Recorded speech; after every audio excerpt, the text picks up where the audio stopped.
Mr. Hilliard, would you repeat your question for President Carter? President Carter, the decline of our cities has been hastened by the continual rise in crime, strained race relations, the fall in the quality of public education, the persistence of abnormal poverty in a rich nation, and a decline in services to the public. The signs seem to point toward a deterioration that could lead to the establishment of a permanent underclass in the cities.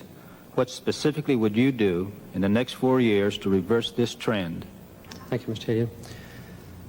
When I was campaigning in 1976, everywhere I went, the mayors and local officials were in despair about the rapidly deteriorating central cities of our nation.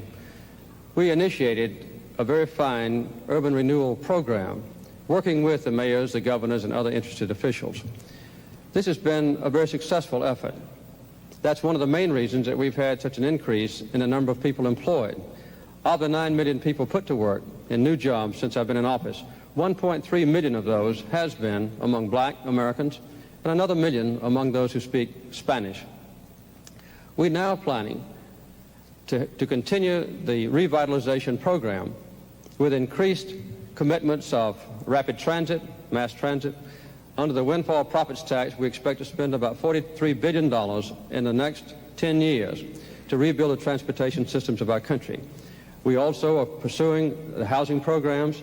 We've had a 73% increase in the allotment of federal funds for improved education. These are the kinds of efforts worked on a joint basis with community leaders, particularly in the minority areas of the central cities that had been deteriorating so rapidly in the past. It's very important to us that this be done with the full involvement of minority citizens.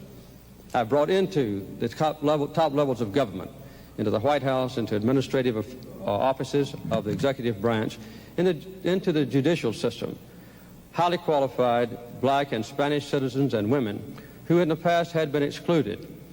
I noticed that Governor Reagan said that when he was a younger man that there was no knowledge of a racial problem in this country. Those who suffered from discrimination because of race or sex certainly knew we had a racial problem. We have gone a long way toward correcting these problems, but we still have a long way to go.